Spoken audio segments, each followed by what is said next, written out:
We need to sign on to Command, Shannon. Derek, if you want to sign into Command and follow along, you can. You don't have to. If you think that it's going to be a better learning experience for you to be in Command and walking through it, absolutely log in and you can follow in the steps. Okay. I just would like to send Shannon papers and she not say, what is Derek doing? That is a great goal to have, Derek. I love that.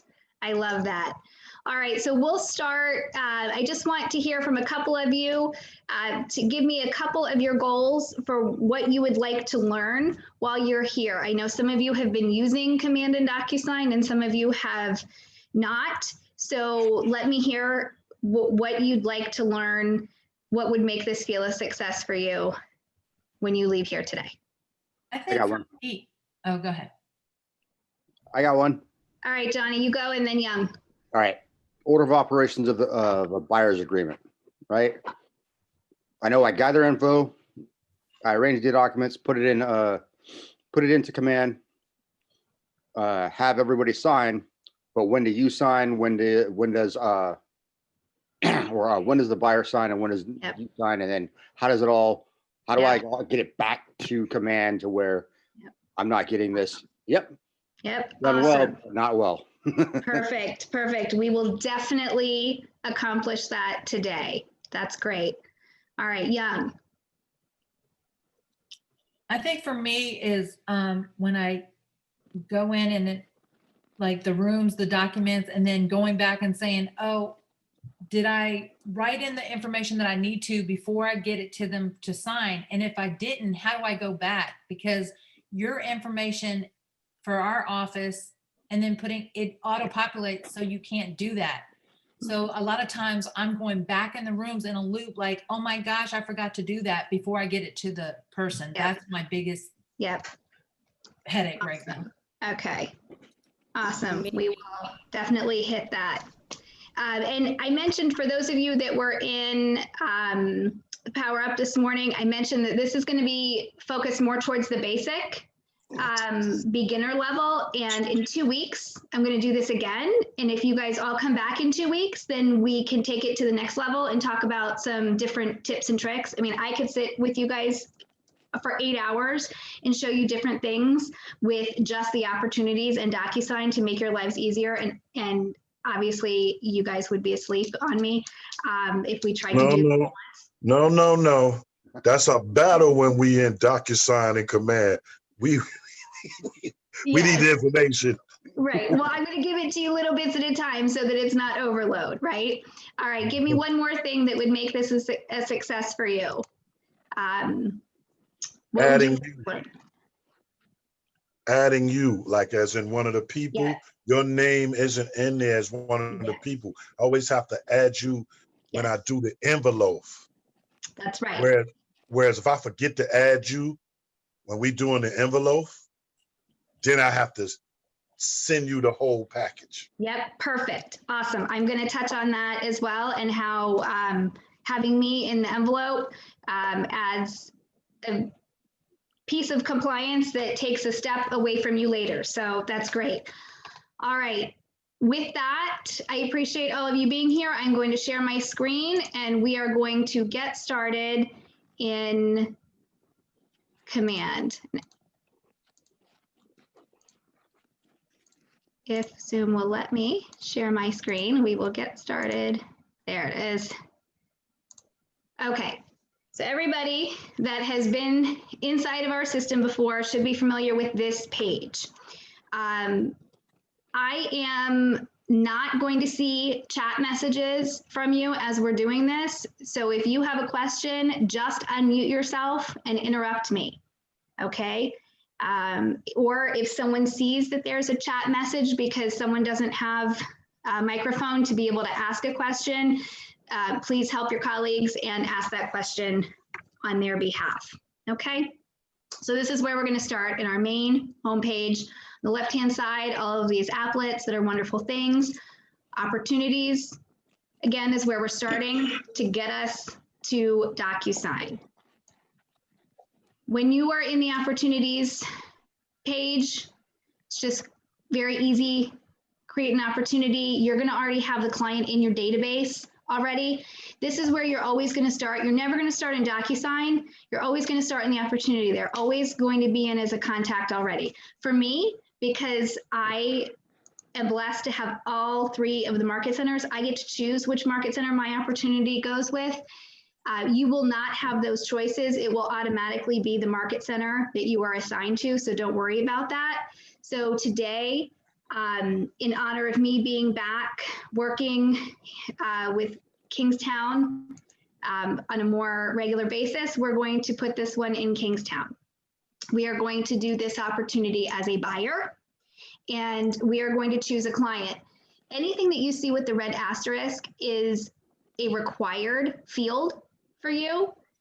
If it doesn't have the red asterisk, it does not mean you should not fill it out. It just means that you can't get to the next step if you don't fill it out, if it has that red asterisk there. So I'm going to type Grace Lillian. For those of you who have been in my classes before, you know that I have 3 boys, and Grace Lillian is the girl that I never was able to get, because I was not trying for a girl because all of my boys look the same and I would end up with another boy. So commission rate, whatever you think your commission is that you are charging, the minimum that you charge buyers, right? I'm putting 2%. The opportunity phase, I'm not in the cultivate phase. I'm going on the appointment, right? When you're starting the opportunity, you are going on the appointment because you are going to do your buyer consultation, right? That's where you are here. You are going in to create your buyer agency package right now. This is not the time that you are going in to write an offer when you create your opportunity. You are creating your opportunity when you are going on your buyer appointment or when you are going on your listing appointment. All right, everybody with me so far? I have my appointment scheduled and I don't know what the estimated close date is yet. I can put custom tags in here if I want. We can say who Grace Lillian is. Is she a referral? Is this an investment? You can add tags. You can go back and put them in, whatever you want to do. Let's tag her as family, right? Creating the opportunity. Awesome. Okay. Everybody with me so far? Should look familiar to you guys. Yep. This page right here, when you have a buyer, you're going to see this is always going to be blank on property because you don't know where the property is that your buyer is going to purchase. Once you have a ratified contract, you're going to come back into this details page and you're going to fill this in. This is important to know for later because you can't do a commission unless this right here is filled in. When you get that error message in your commission tab that says, please add a listing, this is what it wants. It wants you to fill in this information. So here, the more you fill in, the more that populates in other places, okay? These little pencils are what you click to edit any information you have that you want to fill in. So let's say my appointment is on Wednesday, we're here today and my appointment is on Wednesday. You can go back in here. This is all for your tracking purposes, right? This is to see how well you do on your appointments. Are you winning your appointments? Do you have a fall through rate, right? How many are you converting? This is very important when you're having your consultations with Drew or Ty or Eric to see what you need to work on. Are you getting all the appointments and you're not converting the appointments, or are you just not getting very many appointments, but you convert all of them? What is it that you need to work on? This page is very important to help with that in those consultations. Another thing I'm going to point out is in both Command and DocuSign, we work from left to right always. You always start on the details tab and then you move to the right.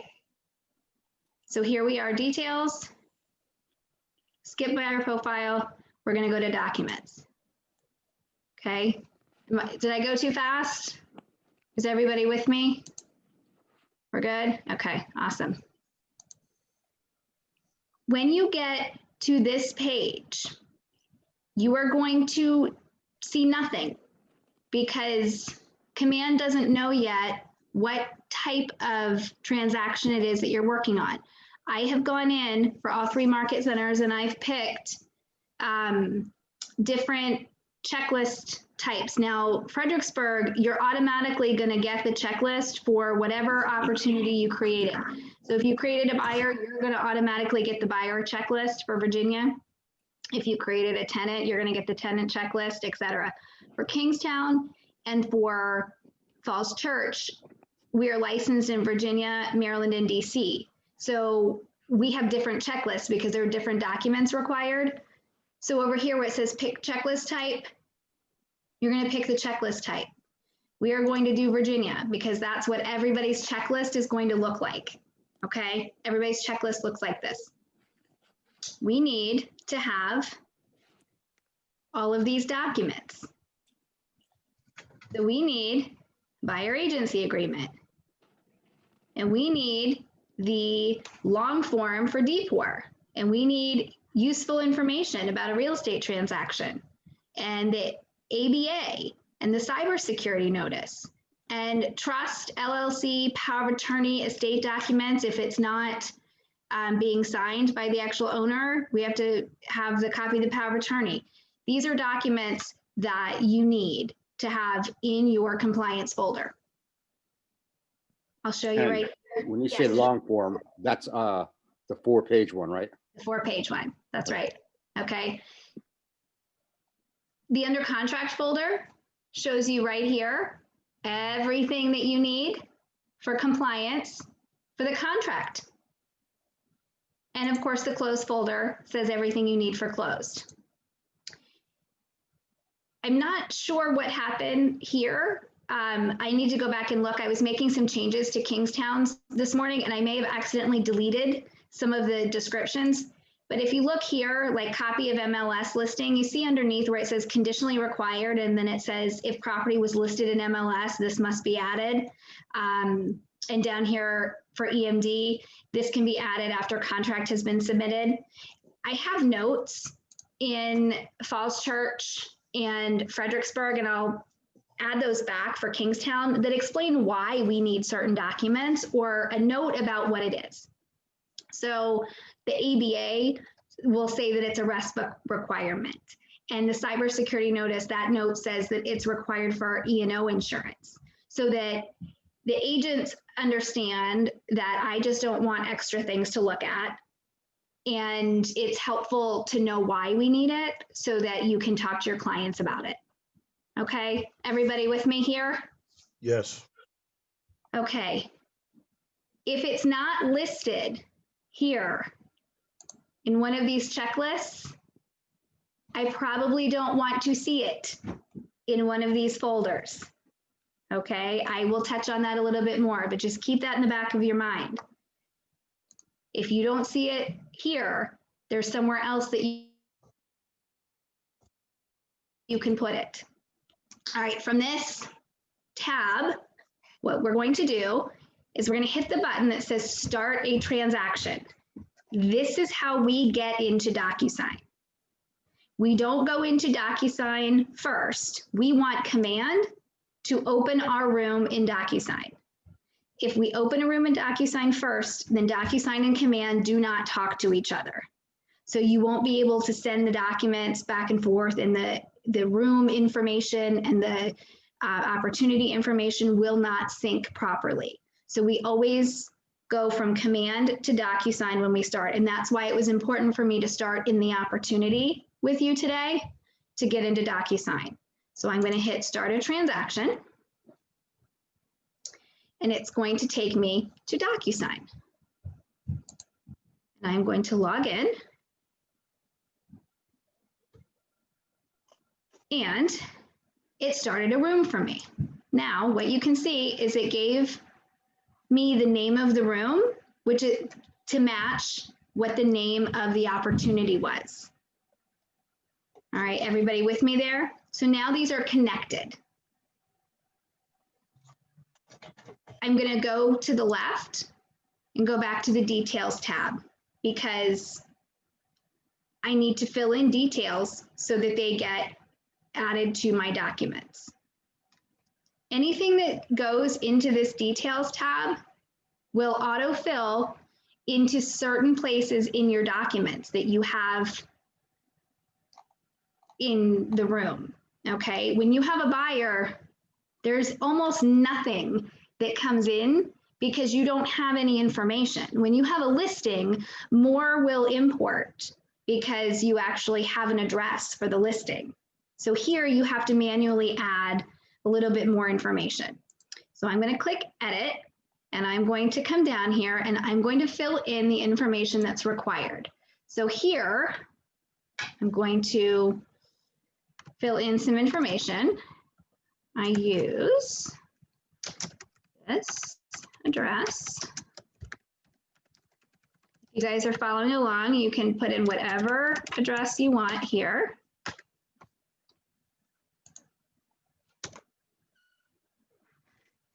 And the reason I'm filling in as much as I can here for this training is that I want to show you how it autofills into the rest of the documents. So again, we don't have a seller name because we are doing our buyer agency agreement right now. We do have a buyer agent name, right? I'm the buyer agent in theory. So the buyer name came in and an email address came in. I could fill in the rest of this information if I wanted to for her. And you'll see where it fills in later, right? Where does she live? Now here, let me go back up for a second. This right here, where I filled in this information, see how it says required to close with an asterisk? You have to fill in an address or it won't let you go any further. I don't know where she's buying. So this is her home address right now. All right, you just fill in her home address here. It's not a problem because you just come back in and change it later. Okay, everybody with me on that?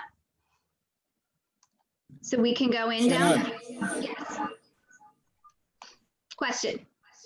Yeah, we are required to fill with this one is a buyer address, or who can wire you to buy this address?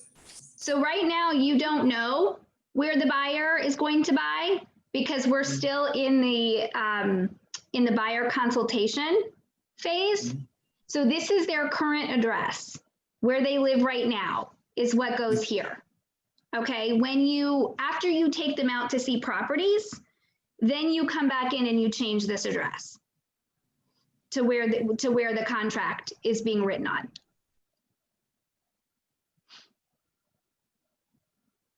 So when we fill out down here the information for the buyer, this is what autofills onto the buyer agency agreement.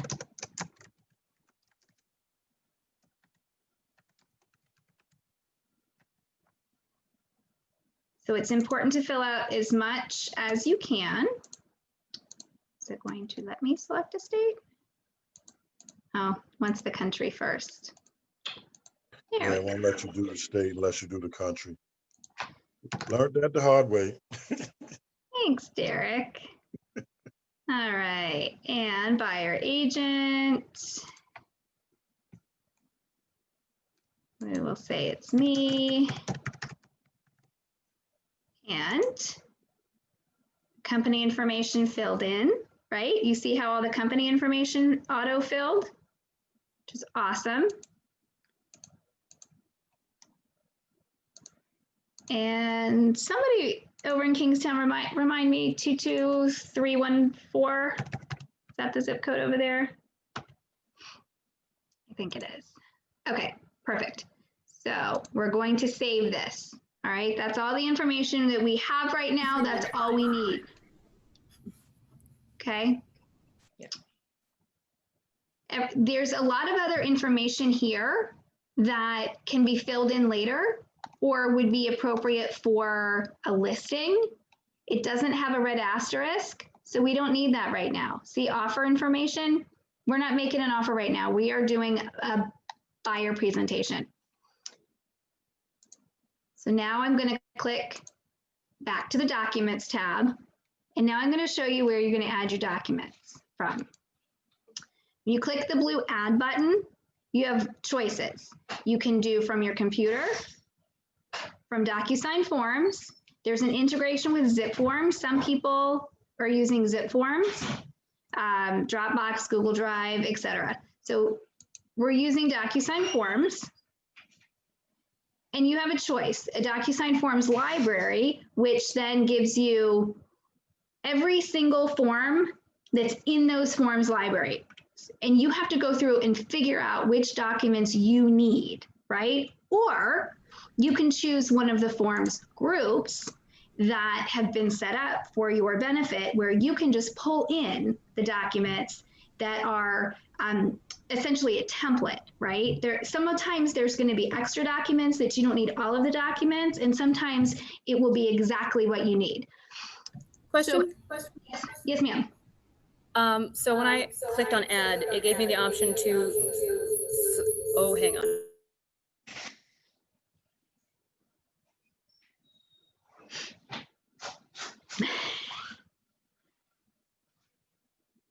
Okay. There, now it gave me the option to choose from provider either Realtor or Northwest Multiple Listing Services. I also have an option to continue to company forms without validation. Yeah, so that is what happens when you have not entered your NERDS ID number yet into your profile. So what you can do right now is you can bypass, and so go ahead, if that's happening to any of you right now, go ahead and bypass it. And then at the end, I'll walk you all through where to add it back in, okay? But you still should be able to see for today the forms groups that I have set up for you. Okay, awesome. So DocuSign Forms groups, select DocuSign Forms. Your drop downs will not look as busy as mine. You will only have the forms groups that are set up for your market centers. So when you grab for your market center, pick the buyer forms, okay? And what you're gonna see are the documents, and only the documents that you need for your buyer agency agreement. So exclusive right to represent buyer agreement is marked as required. It's already going to be checked.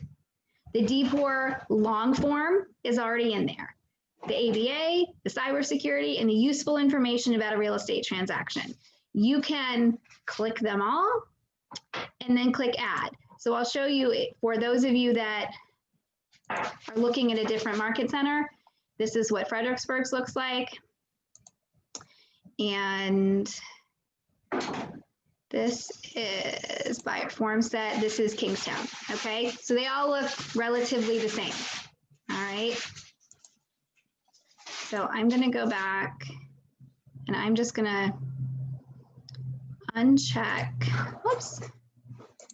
I need to uncheck this one so that I can go back and pull the Kingstown document, since we're doing this under Kingstown for today. Once you check them all, you click add. And there they are. They are all in the room. Something that drives me crazy is that they all come in alphabetical order. You cannot rearrange the order that they are in when you're in the room. I will show you how you can rearrange them when we get to the envelope. Okay, but in the room, they're in alphabetical order, and it's just the way it is. So we're going to click on the exclusive right to represent buyer agreement. This will have auto-filled the information from the details page that we filled in a few minutes ago. Not everything auto-fills. Not everything that you fill in on that page will come through to the agreements, but some things will. What you would be doing is coming in and filling in the rest of the information before you send it for signatures. And you're going to go through and make sure that the information that came through is the right information. I am still working with DocuSign to have some of it updated so that we can avoid having duplication of the data entry. Okay, so like right here, the brokerage address, that should automatically come over from that details page. So I am aware of some of these things, and DocuSign is working on having these done. I do actually see a chat. Yes, Jeff, this will be available, posting that. Posting all of this later for you guys. And I do have other copies of this training that you guys can watch as well. So all of this would need to be filled in. We do have contracts training tomorrow. So if anybody wants a refresher on contracts training and what you fill in these blocks, please, please, please come tomorrow for that. And when you get down here, to the end, you're going to just double check everything. For those of you in Kingstown, you saw the message last week that my information will go back on here. You hit save and close once everything is filled in. After you do that in your exclusive right to represent buyer agreement, you go back in and you check every other document that needs to have things filled in and make sure that they're filled in. So we're going to check this document real quick. It filled in information, perfect. Save and close. Now I'm going to pause for a second and see who has questions about pulling in documents, filling out documents. I'll stop sharing for a second so I can see all your faces. Okay, who has questions up to this point about adding or filling in documents? Just about pulling in your name. Like, is there a way that I don't have to type you in on a document, just can pull you in? Not on that documents yet. There is going to be a way around the first of the year. I'm going to be able to schedule appointments with you guys to make templates for yourself once the forms update occurs and we have all of the new forms for NVAR. We will be able to make forms templates for each of you, and we can do that so that on the last page of the agency agreements, my information's already on there. Right now, we cannot, as a market center, fill in the information ahead of time, and we won't be able to do that at that point. The first thing that's going to roll out are the templates that are at the agent level. Okay. Okay, so that is coming. Great question. Great question. Any other questions on this? Okay. You guys ready to move to the signature side? All right. Let me go back to sharing. Perfect. So from here, we are not adding any people. I've seen happen a few times recently where I will get a notification that says I've been added to a room. We don't add anyone else on this people tab, okay? There are people, the only reason I'm here is because I'm the owner of the room, okay? We don't need to add people in there.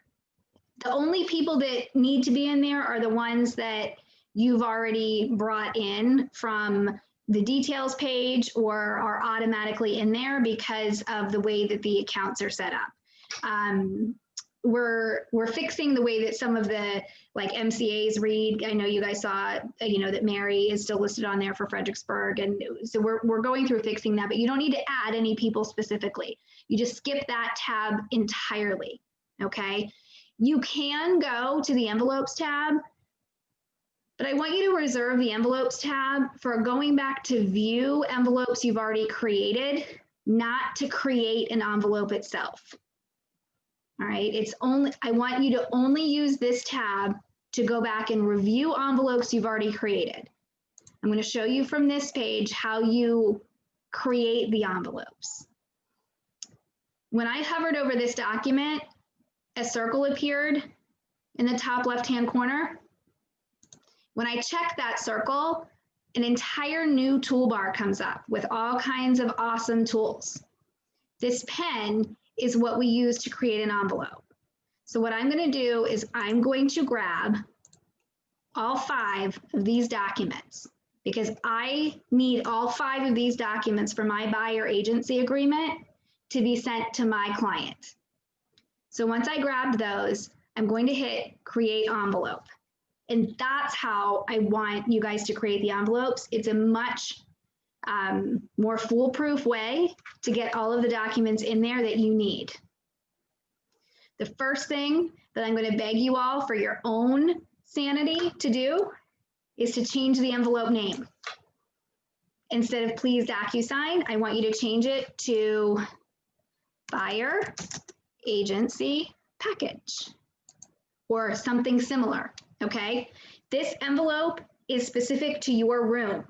So you don't have to put the client's name on it in order for you to know which buyer agency package it is, okay, or who it belongs to. It will only be accessible through this room. The next thing you do is you come down and all of these documents were added and they were added in alphabetical order. You see that?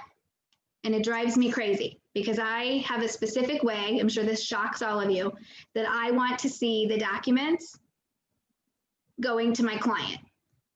So I'm going to hover over it, I'm going to click on it, I'm going to drag it to where I want it to be. I want the exclusive right to represent to be first. I really don't care about the rest of them, what order they're in, but I can drag and drop to put it in the order that I want. Is everybody with me on that? Yes. Yes. Any questions on how to drag and drop? Shannon, Yes. one tip. Yes. If you put any type of signatures on that and then try to move it afterwards, if you moved it, something with signatures on it, it'll drop everything. You mean it clear out? It'll clear out. I learned that the hard way. Okay. That's right. Anytime you edit anything at all, period, that has signatures, that is the safety mechanism in e-signature platforms to prevent any type of tampering. So you would not be editing anything like that. Dragging and dropping isn't going to hurt anything. But if you've already sent an envelope and you're trying to edit the envelope that's already been started, yes, that's correct, because they've already started signing. And what it looks like when you send it to the client is that it's one document. And that's why it erases the signatures, is because when the end user opens it up, they're just scrolling through one long document. They don't see it as 5 separate documents. Oh, yeah? That's right.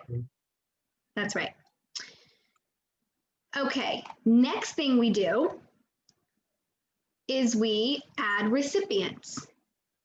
If you are using a DocuSign fillable document, so any of the documents that have this blue icon, sorry, I can't hover over it, the blue icons that say form are DocuSign fillable documents, which means back in that previous page where we added documents in your room, you can click on the document and they have active fields that you can type into. Any of those are recognized by DocuSign as a DocuSign fillable form, which means you can choose from add recipient for a pre-tagged role. If you are bringing in something that's already signed that you need to make a change to, when you bring it back in after it's signed, it actually comes in as a PDF version. Or if you're uploading a document that, let's say you're a listing agent and you receive an offer, you're going to upload it in here and it's going to be a PDF version. So they're not going to recognize pre-tagged roles. But these form documents recognize pre-tagged roles. So here, I'm going to click pre-tagged roles to show you how you're going to get broker signature, how you're going to get your client signature. Here, I'm going to click buyer number 1. And I'm going to come over here to select. And I'm going to select my client. And my client's going to be way down here, Grace Lillian. Okay. Now, everywhere that DocuSign recognizes that the buyer needs to sign, there's automatically on the next page going to be initial blocks and signature blocks where DocuSign has decided the buyer needs to sign. Buyer broker is me, okay, as your broker, all right? Not me as the listing or buyer agent, but me as your broker. Here's the catch. You want it to fill in all of those initial blocks and signature blocks for you, but I'm not going to be a person that you see in your dropdown. So those of you that are following along in command, click on your dropdown for a minute and see all the people that are listed here. Now remember, this right here that you see on my screen is only there because I'm the owner of this room. But you don't see me listed anywhere else, right? Except as the client. Does anyone see me listed in your own room? Right. You're not listed. We usually have to write you in. Exactly.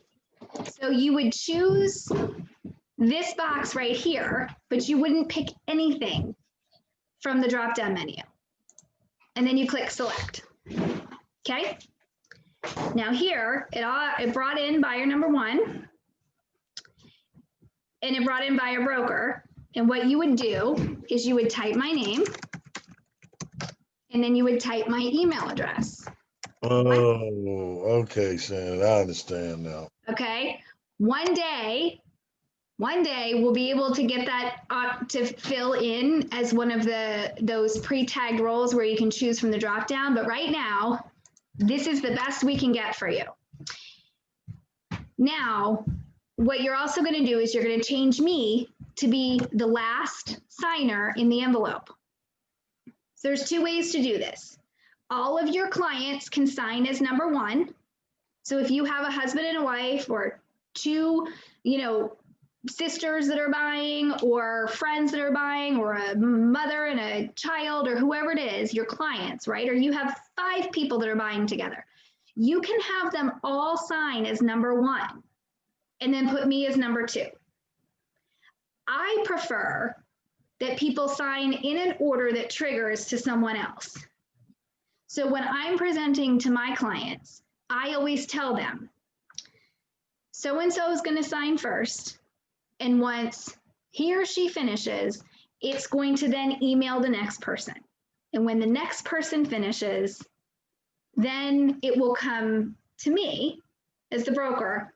I sign, and then once I sign, it delivers this back to every single person, a completed document. Okay, and that way you don't have to go back and make sure that it's a delivered copy back to your clients. All right, how awesome is that for you guys? Is that good? Is that helpful?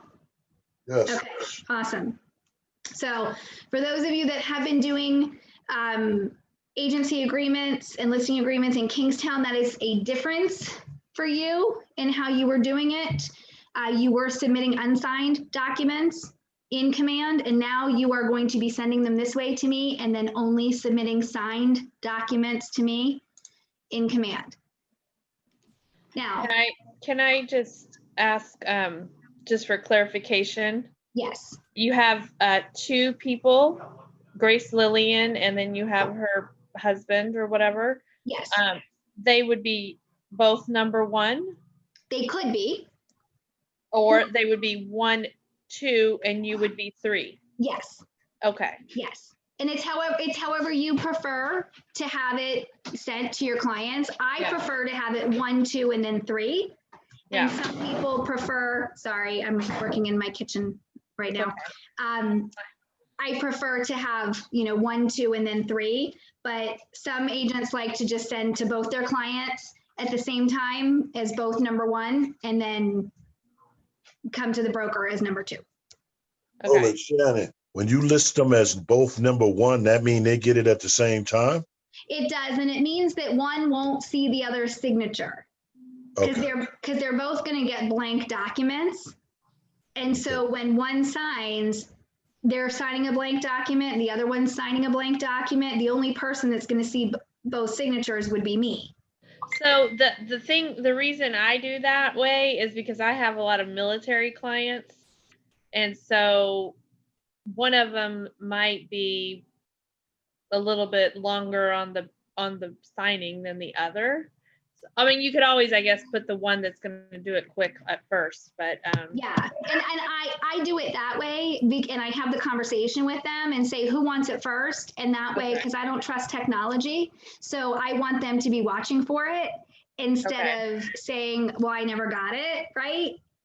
I want them to know, and then it's the responsibility of the one who signed first to then be bothering the one who's supposed to sign second, right? Because then they know they signed it. So then they're like, hey, why haven't you signed it yet, right? sign it. Yeah. So Okay.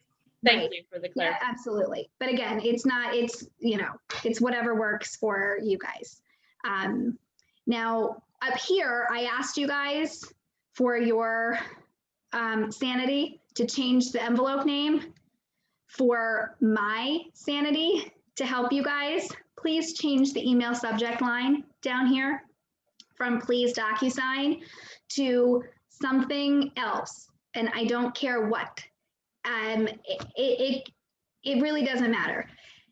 This email is going to your clients, and whatever email message you put in here is to your clients. It doesn't have to, like, I know when it gets to me that you've sent it to your clients. I think I saw, Giovanna, are you still on here? I think I saw you. Sometimes when Giovanna sends her emails, she'll send them in Spanish because it's easier for her clients to understand. Well, I'm totally fine with that because when it gets to me, I know that she wasn't sending me the message, right? It's to her clients. I know what I need to do with it when it gets to me. So the reason that I ask you to change the email subject is because all of you, all 400 wonderful agents of you, send me emails to sign documents. And if all of you send me emails that say, please DocuSign, then I don't know if I have already signed your document or not, because sometimes they'll come through as duplicates. And then I will click on it again because I don't know if it's a duplicate or not. And I would rather be safe than sorry. So I'm asking if you change it to say something else, and it's gonna sort of trigger in my mind whether or not it looks like a duplicate. Does that make sense? So it can say, buyer docs that we talked about, because remember, you're talking to your clients, or contract, before we do a contract, or, whatever it is you want it to say, just something other than please DocuSign, and I would love you. Okay. Email message. We just talked about that. Everyone good so far? Okay. Moving on. We click next in the top right.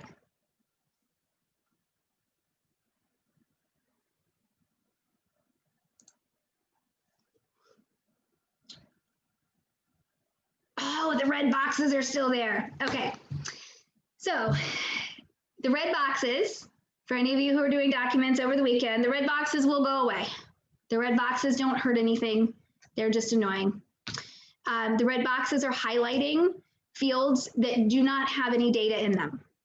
So on the one hand, it's kind of good because it's saying, hey, you forgot to fill something in. And on the other hand, some of these boxes don't need to be filled in. But they're not actually active fields that anything can be done in. They're just annoying. So in this page, this is where you will scroll through and double check to make sure that you didn't miss anything that needs to be filled in. Clearly, these are incomplete documents, right? You would be going through and making sure that everything was in the way it needed to be. Here is where these initial blocks are automatically filled in for you. So you're also going to go through and you're going to look and see and make sure that all of the initial blocks are filled in for you exactly where they need to be. One thing I'm going to suggest is you go in and you move over some of your signature blocks that are a little too close to the date blocks, because the date is entirely too long, and it will go over top of your signatures. Some of the documents, it doesn't recognize that it needs a signature block, so you're going to need to bring one in. Okay, and that's going to be the this one right here. Anyone that's been in business for any length of time probably remembers the useful information, I'm sorry, the understanding your rights and responsibilities under the DPOR Disclosure Act. This is replacing that document, the DPOR log form. So that's why we have this document. It doesn't have any signature or initial blocks. What I would prefer is that you have your client's initial at the bottom of every page. So just drag in initial blocks for them. If they just do the last page, that's fine with me too. Just as long as there's something that shows that they saw this document, okay? Useful information has a signature block on the last page, and it doesn't bring it in usually. So that's because useful information is not tied to either a buyer or a seller. They call it something different. So you don't want to choose that pre-tagged role, because then it's going to send your client a second email because it's going to think that they're a different role. So you want to just bring in that signature block. Okay. Shannon, can I ask you a question about the ones that don't have anything on the Yes. useful information? We were told by Chris Upham in one of his training sessions to just go ahead and put initials. Does that affect you at all? Go ahead and put initials on all of the pages. Just at No, no, okay. and yeah, and useful information, it has the signature. So just having signature is enough for me. It doesn't need to have them, the initials on this, but on the DPOR disclosure form, that 4-page, initials on every page is better. Yeah. Well, Yeah. I just because we have a used to be lawyer in our agency too. He was like, I also do that for the useful information on every page, just so they can't ever say that they did not get one of the pages. But I was wondering, does that make more work for you? It doesn't make more work for me. It makes more work for you. And and Scott, Scott's definitely one of my favorites when it comes to the documents and how he reviews them. And because we have the timelines and the envelopes and the electronic signatures now, it's very easy to tell that they actually received it, even if there isn't initial blocks on it. But is it better to have their initial blocks? Yes, absolutely. So the more the merrier. So yeah, absolutely. I have no problem with that. All right, does anybody have questions on this part? We're good so far? All right.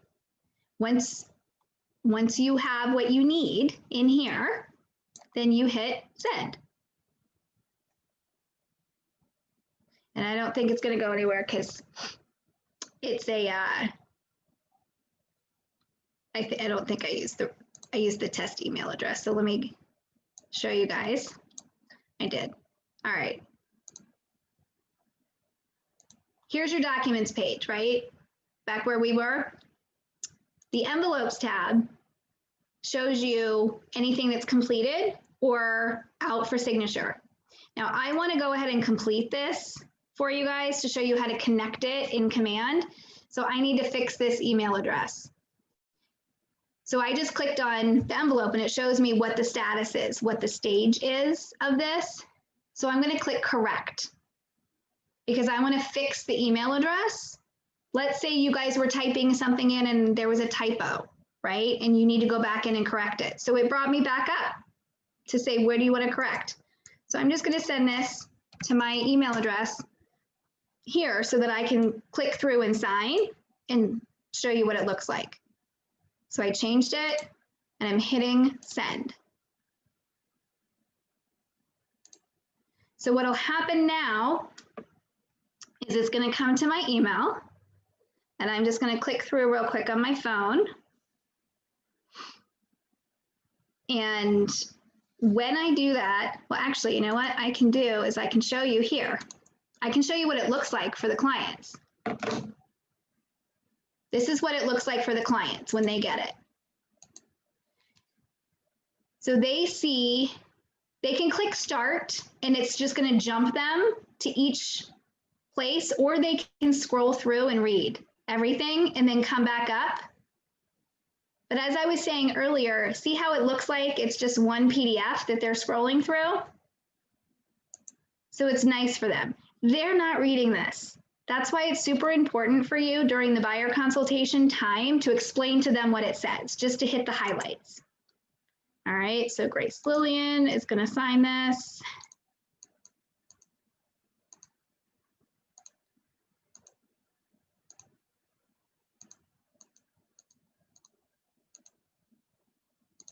All right, Grace finished. And then it's going to come to my email.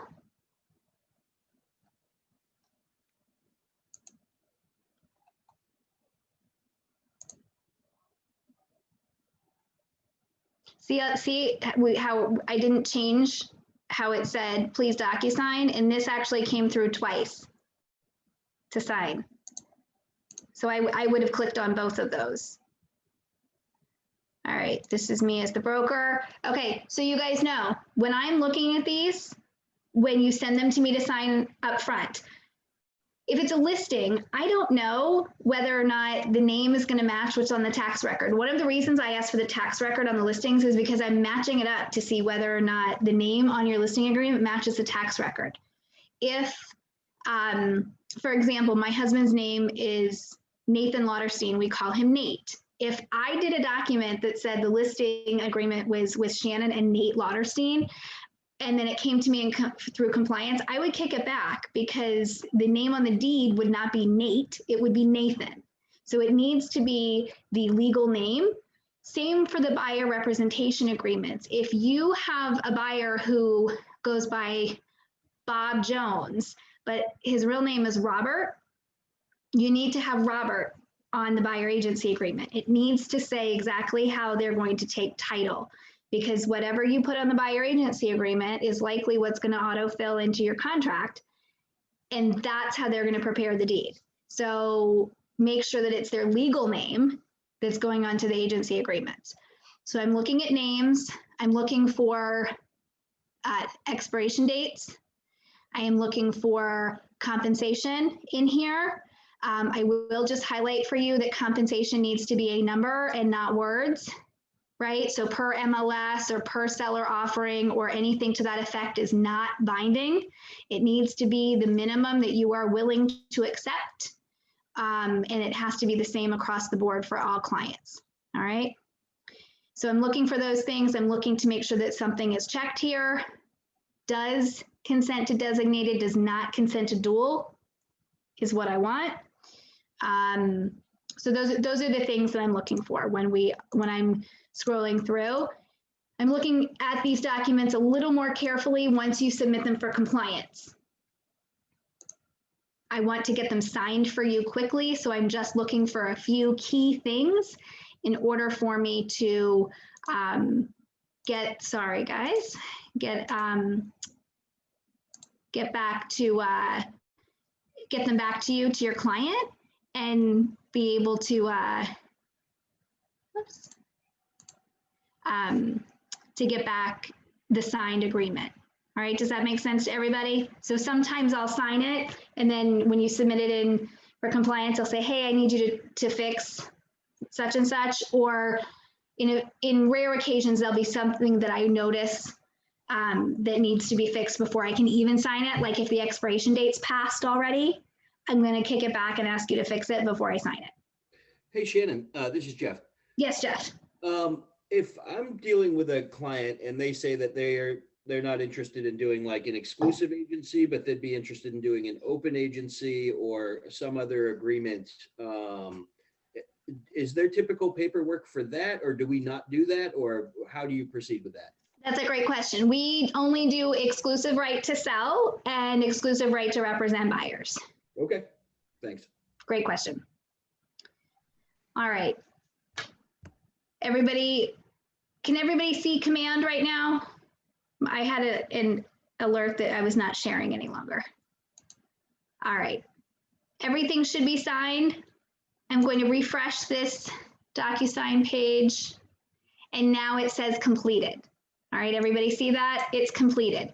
So now in the documents page, what you see here is the form. This is the DocuSign fillable form. And then you see a tamper-proof signed version of everything that was signed. You can do a couple of things here. You can add a folder and get rid of the form version. You can archive the form version. You can leave them all here in this one folder. It's completely up to you. I don't like to have too many things in this room docs. But for this exercise, I'm going to leave them all right here so you can see what it looks like in Command when you go to then submit for compliance. So now I'm going to click on back into Command. And now it's time for you to submit your compliance documents. These are due within 24 hours of clients signing, right? Because I'm generally signing pretty quickly after they sign. I would say within 24 hours. So within 24 hours of clients or me signing, they should be submitted in here. Something to point out, this now says go to transaction instead of start transaction because we're already connected. When you have one document that you want to upload, you just click add file here. If you want to upload multiple documents at the same time from a single source, meaning we have all of those documents in DocuSign right now, and we want to just attach them all at the same time to make life easy, we're going to click attach multiple files. So this does not mean attach multiple files to one checklist item. It means attach multiple files in your folder, okay? So what I'm going to do is I'm going to click, I want to bring them in from DocuSign. And then it's giving me the drop-down menu to say, pick which document you want to attach. So here, I want to attach the buyer agency agreement. Every document that's available to you in that room docs folder, right here, is what's going to come up. What you are looking for is the document that says dash signed at the end. Okay, so it's going to be exclusive right to represent buyer .pdf dash signed. So we're looking, here we go, signed. Click. Deep or long form. Let's go find it.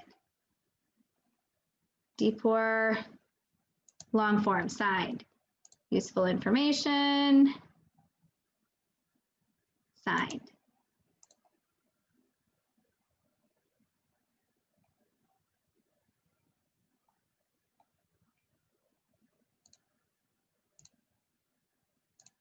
Now, I'll show you what you can do if you accidentally grab the wrong version, because this happens where I will kick something back because it's unsigned, and it's because you accidentally grabbed the unsigned version.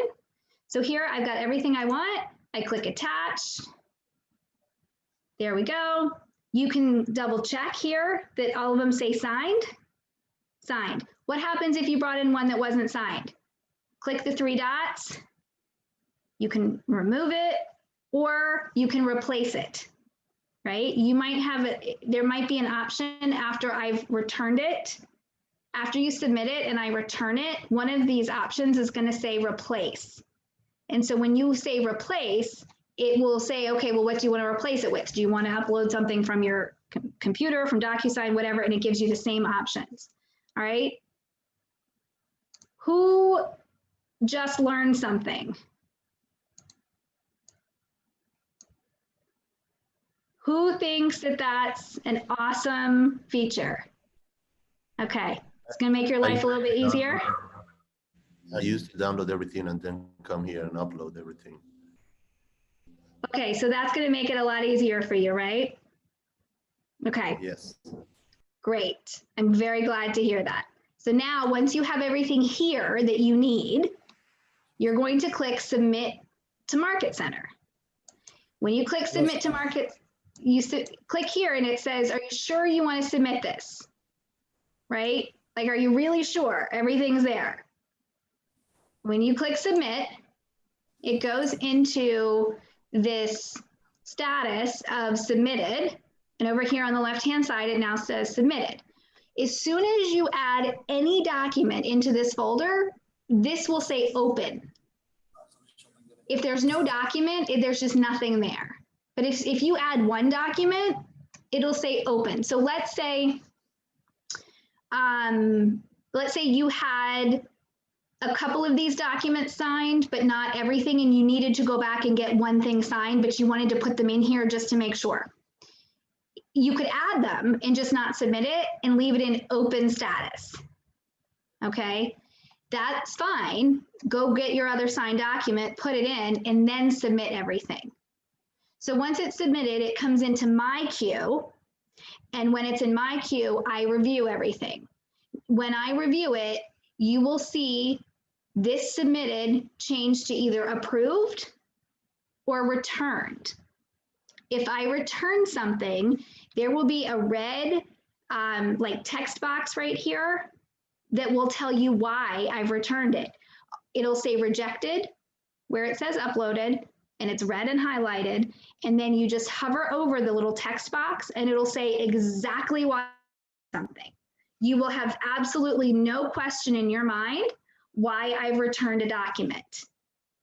If for some reason I return a document, but I've decided that I'm going to process it through anyway, and allow you to get paid your commission, right? Occasionally there will be something that happens where I will return a document because there's an error on it. So I don't want to approve the document, but it's not going to stop the compliance review process. I will still return the document and say why, and then I will approve the folder. Does that make sense? So if I have approved the folder, would it be great if you fix the document that I rejected? Yes. Is it going to hurt my feelings if you don't? No, it won't. But I'd like it to be correct the next time. All right, it's kind of a note to you and a note to me that I saw the error.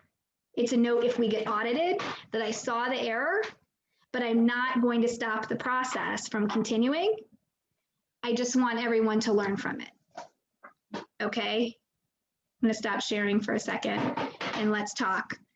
How do you guys feel about what you've learned so far today? Who has bandwidth for a little bit more information, or are you like completely overloaded? You guys, you want more? I have one question. Okay, Lee too, question. Question for, I know DocuSign now is technology, everything is coming easy and short, but manually anyone, any buyer or any seller as a seller person old, he not familiar with DocuSign and he don't know how can do it. So we have possibility, we can print out and fill up that and he can sign, we can submit. Yes. Yes, I will show you how. Awesome. Okay, so for those of you that still have bandwidth, I'm going to show you commissions. Okay, I'll show you the commissions tab, and then I will go back, we'll go back into DocuSign, and I'll show you guys a couple of tips and tricks that might make your life a little bit easier before next class, and then we can practice that stuff in next class, okay? Good? All right. That's good. Okay. Thanks. I learned a lot of little nuances that I didn't know were existing, and I've done this a couple of times, so that would make it a lot easier next time. Thank you. You are very welcome. There is, you know, Command and DocuSign are, I think, great programs for us to support our businesses, and they are somewhat intuitive, and yet once you really know exactly how to get it to do what you want it to do, it's so much easier. There are so many things that it can do, and it just doesn't do it exactly the way you think it should do it. But as soon as you know what that trick is, then it's like, oh, that's great, you know? And that's the point of doing these classes, is to make sure that you're not spending a lot of time just spinning your wheels. We want to make sure that you guys can get through this part, because we can't not have this part, and yet it's not really the greatest part of our jobs. So let's pretend we have a ratified contract now. We have to have, remember, going back from left to right, we have to have something happen before we can activate this commissions tab. This commissions tab is grayed out until something happens, right? So it's probably the offers tab, right? Because documents is what we're in now. So offers would be next. Offers tab. This offers tab was set up for a couple of different reasons. Again, this is something if you're working with your coaches can help you if you are having, if you need some scripting practice with your clients, if you're losing out on offers or have a listing that's getting multiple offers. This is a super tool to help you in the communication. This is also a means to an end to get paid. If you don't want to enter all of your offers in here, you don't have to. The more information we give command, the better it is to help you. You have to have an offer in order to get to commissions. So here, we're going to add an offer. What do we want to call it? If we're the buyer and we've only written one offer, we can call it, let's say, this is the address that she's buying, okay? So this is what we're calling it. Offer date automatically pops up as today. You can change it if you're putting it in, a couple days after the offer was made. The close date, we're going to say is November 30th, the property address. One thing you guys might remember is when it auto-populates and you can actually choose the address that's better for you. If it doesn't auto-populate, it's okay. You can manually type the address. It's not a problem. Now it wants the parties. It wants to know who's involved in this transaction. It wants the buyer and it wants the seller.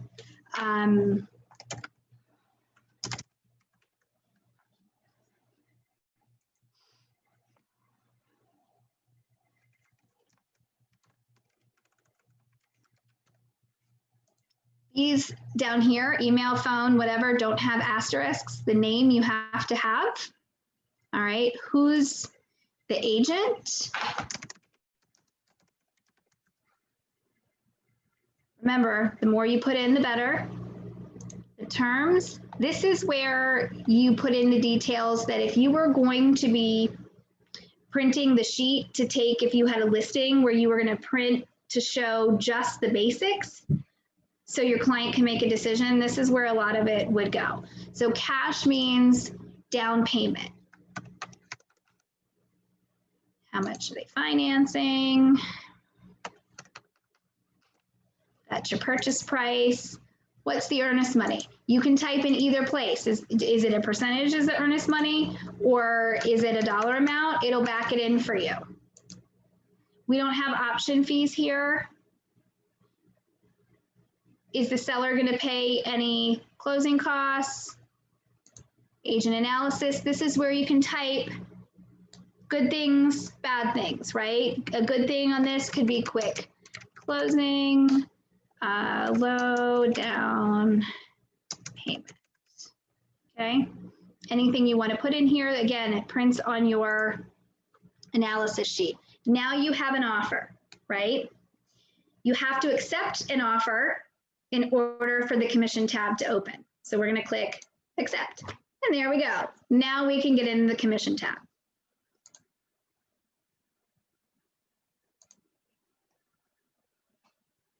So here, it's telling us we're missing something. We're missing a contract date. So we can edit that general information and give it a contract date, because it won't let you go any further unless you give it a contract date. So we'll give it today and we'll save it. And now it got rid of the error. It won't let you submit if you have an error. It's just not going to. So it'll tell you what it is. That's your error. So here, you fill in everything you need to. Very rarely do you have anything to add other than your B-Poll tax and your KW Cares donation. So edit agent payment, you scroll down, KW Cares, you would fill in here how much you want to give. And then down here, this is where you would enter your B-Poll tax and your, if you had a broker credit, they both go in as deduction. I know that it would make sense for it to go in as a concession, but they both go in as deductions. Concession is something different. So you would click deduction, you would put in the amount. It is a calculation based on which market center you're in. So I'm just gonna put in a random number here to show you guys. Description is B-Poll, pay to B-Poll. The address that you put in is the address of your market center. And then the phone number is the phone number for your market center, and you click add, okay? For your admin fee, where do you place it? The admin fee, that's great. So if you are charging additional commission, which we commonly call admin fee, but it is additional commission, I will show you where to put that. So right here in add item, you are going to put it as a bonus.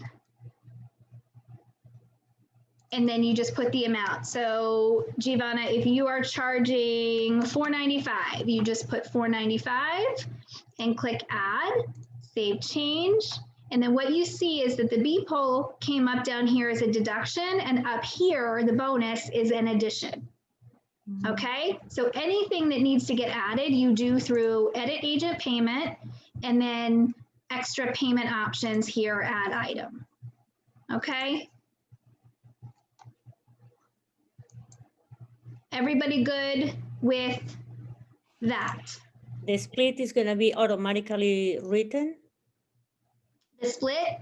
Mm-hmm. The splits do come up in here automatically. There is a lag in the split. So if you are putting something in, like let's say I was putting something in today, but I capped last month, it might not reflect in here that I had capped because transmittal hasn't happened yet. So it will be automatically calculated because once it's submitted and approved, it's going to be imported into the Winmore system, which is actually where the payments take place. And that is up to date, up to the minute. So you can be assured that even if this right here is incorrect or it shows your split is wrong, it will be calculated properly before the payment is issued. And then after transmittal, then this updates accordingly. Thank you. Okay, questions on commissions? Commissions are due at the same time as your ratified contract. So by your agency documents, 24 hours from client signing, ratified contracts are due 48 hours from ratification. And that is also when we would like to see your commissions to speak. Okay. When you guys are running your businesses, you know when you have a contract ratified and you know what your anticipation is of your income and expenses, and you know whether or not you have enough coming in to cover everything.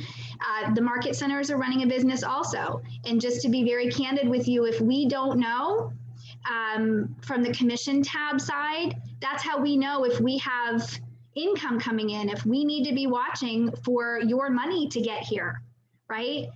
If we don't know that we haven't received the commission for you, then we don't know to look for it so that we can pay you. So it's super important for us to have that timely.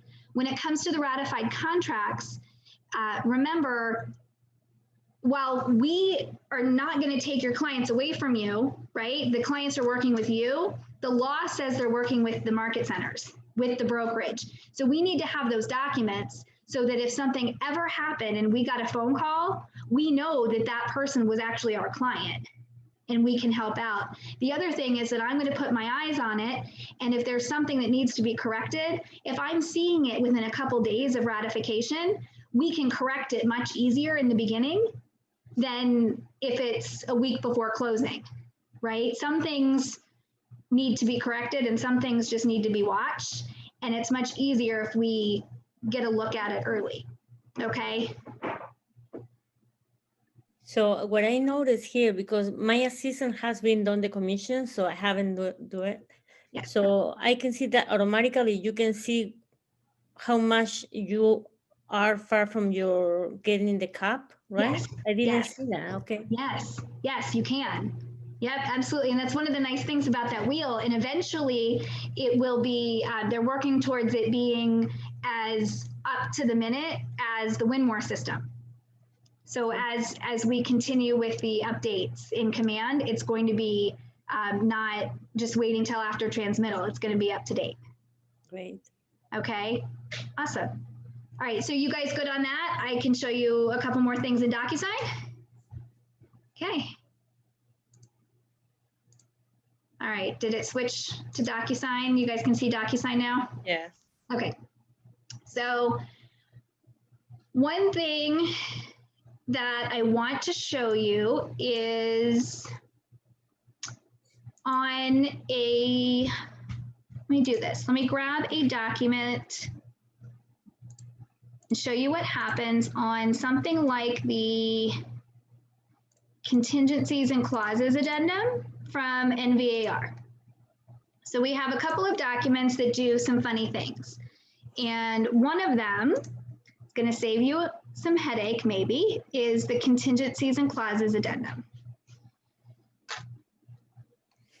When we go in to an envelope and we have the contingencies and clauses addendum for an offer, and we want to use pre-tagged roles, this specific thing that happens is going to happen on any document that has multiple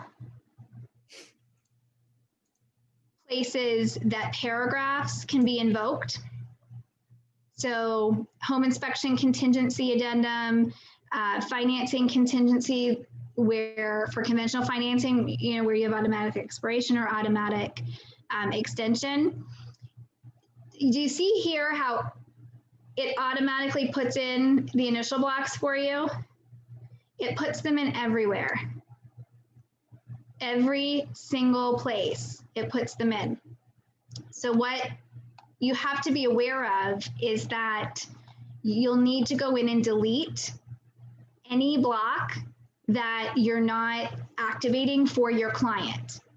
So this is super important on home inspection and financing, because you might accidentally have them initial automatic expiration and automatic extension for financing, or on home inspection, right to void only and right to negotiate repairs. And you may have meant for them to be able to negotiate, and they initial both places, and the seller initials the right to void only, and you guys end up ratifying, and the buyers don't really understand that they didn't get what they asked for.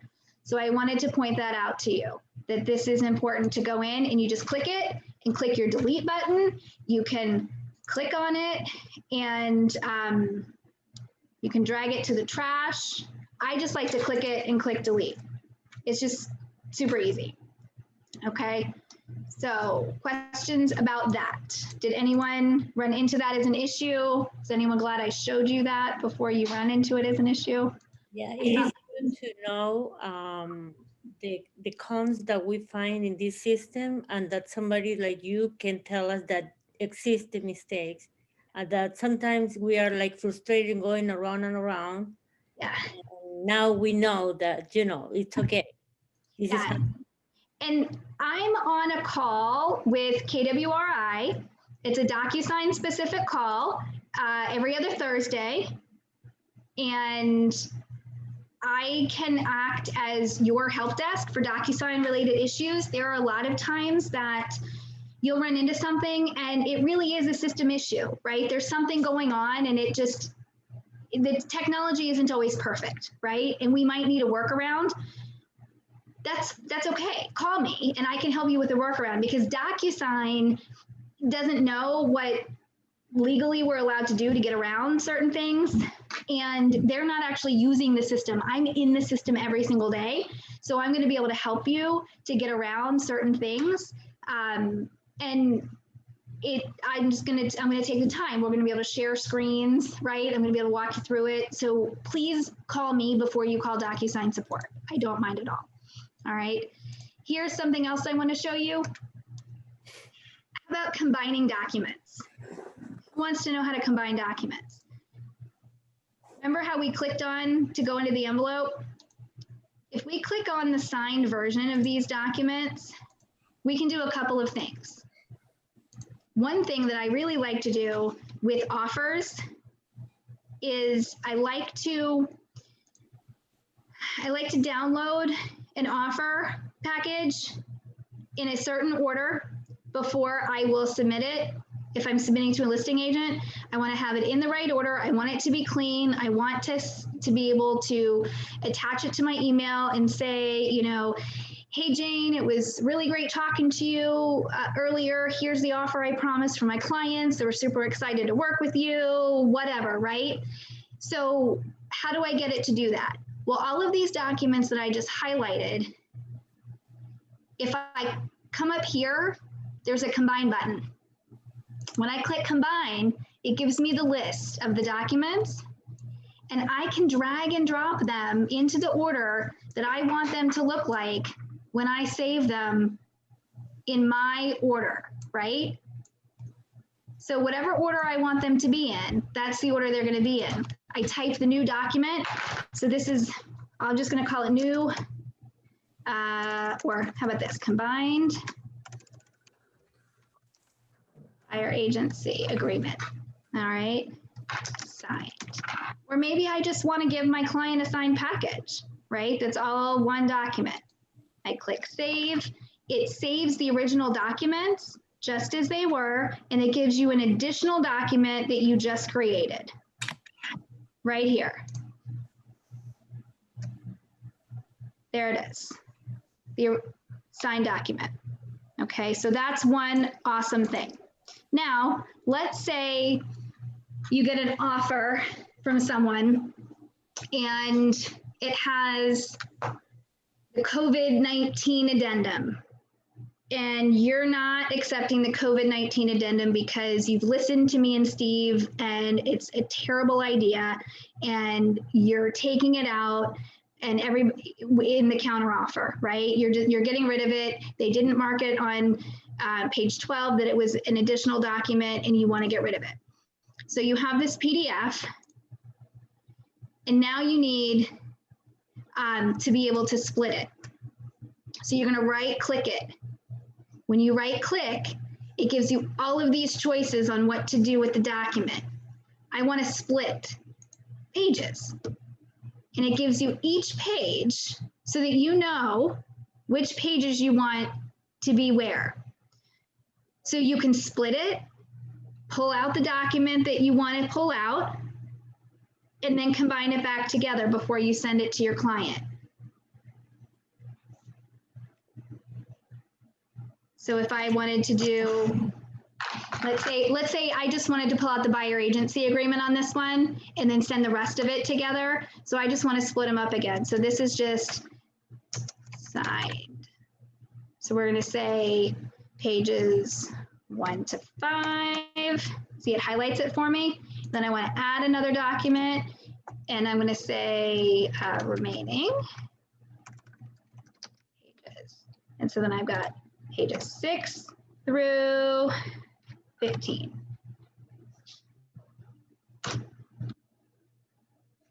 Save.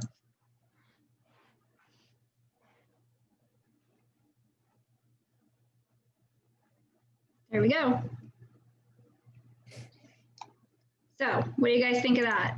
That is super helpful. Oh my gosh.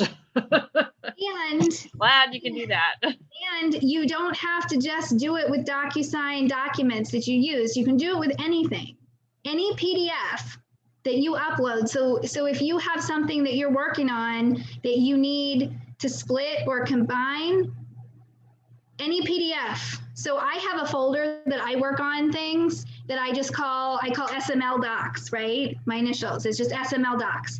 So if I am helping my kid with schoolwork and I just need to do something real quick, right? I upload it, I split it for him, or I combine it and I send it back, right?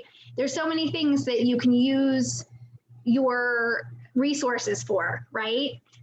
So that's there for you. All right, so those are a couple of things. Litu, are you still here? You want to see how to download the blank documents?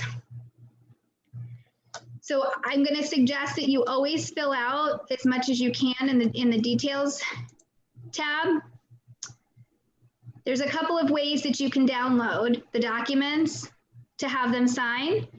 So you can hover over it, check the boxes, right? Here, I checked 3 of them. There's a download button. So these 3 are what I want to download. I click download and it's come into the bottom left-hand corner of my screen. Those are the 3 documents. So that's one way. You can download it right onto your computer and print. You can open the document and then you will have other tools. Once you open the document, other actions here don't give you very much. It's up here in that document actions that looks like a little paper thumbnail that gives you the ability to print or download from inside the document. So those are the ways that you can print the documents to take to your clients if they want to hand sign, and then you can upload them back.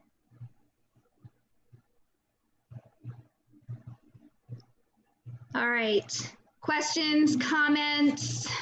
Is everybody's head ready to explode?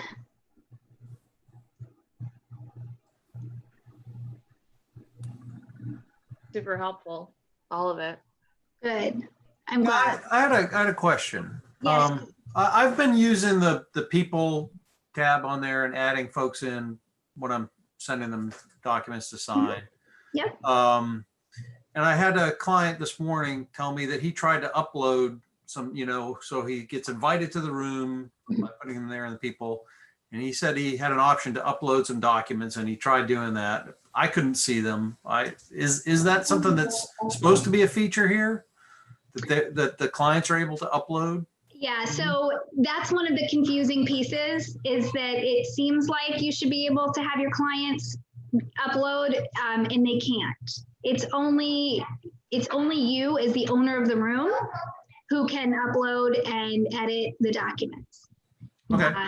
And also when you are inviting people to the room, one of the other things that happens that I guess is an unintended consequence is that every time something happens in the room, they get a notification. So when I get added to rooms, I will get an email every time someone does something in the room.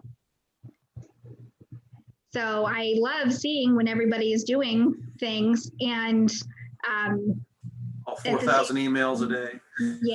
Yeah. At the same time, I would prefer to just spot check or look on Facebook and see all the wonderful things. So yeah, that feature is not available right now for the clients or anyone else besides the owner of the room to be able to access those. Great question. Okay.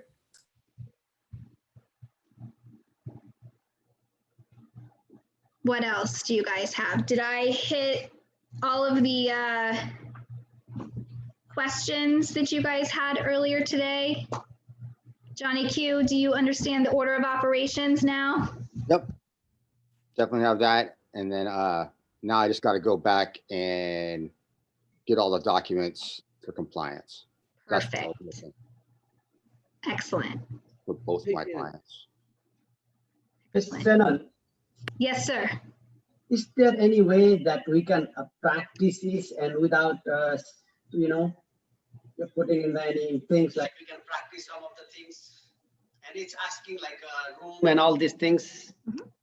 Yes, yeah, absolutely. It will not hurt anything if you want to practice, if you want to do one of these.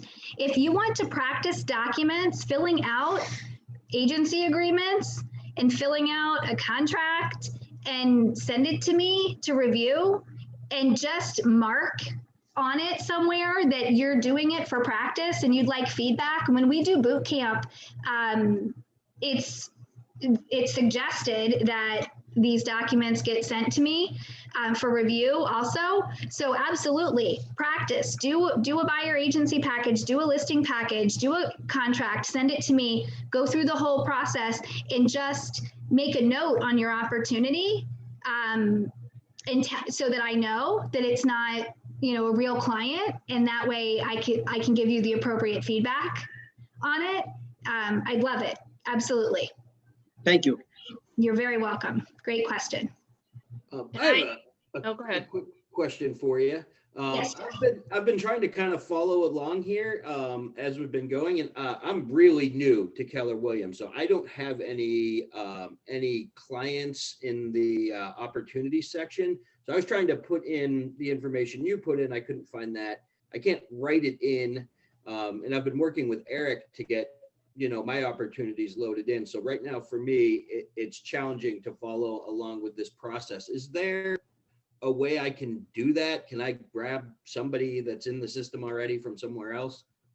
So the opportunity that I used is a fake opportunity. The client is a fake person. So you can put in yourself or a relative or just a fake name. You could put Mickey Mouse as your client name and create an opportunity off of that. Okay, when I was doing that before, it was kicking it out at me. I may have been doing it wrong. I'll try that again later. Okay, yeah, and I can help you with that if you need to. And that's why, I always use Grace Lillian as my training person. She's always the client that I use for training. So then I know any opportunity that I see that's attached to that name is going to be a training and it's not a real one. And so you can do that as well. You can add a client that is always going to be associated with a training. And that way it won't get confused with a real potential client you have. Okay. All right. Thank you. Absolutely.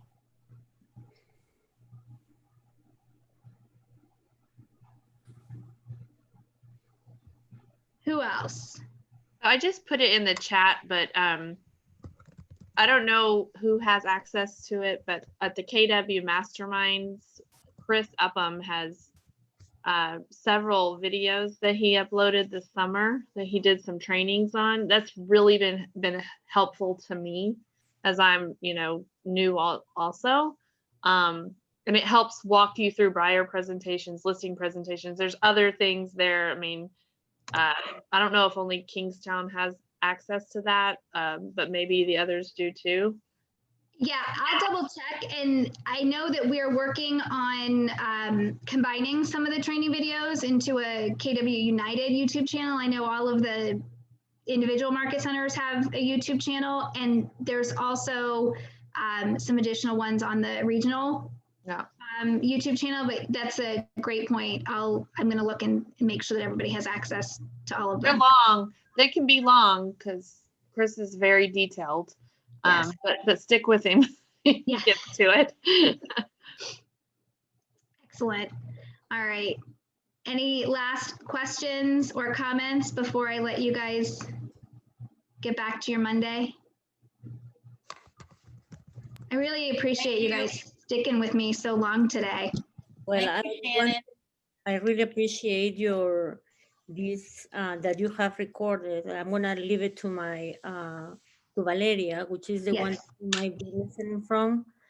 And this has been it's gonna be very helpful for sure, because she was complaining that I didn't have any training with her at all. She was just picking up, and the good thing that she's very smart. So she has been doing all these contracts and stuff with no problem. But I'm pretty sure that she's gonna appreciate this right way to from the beginning to the end.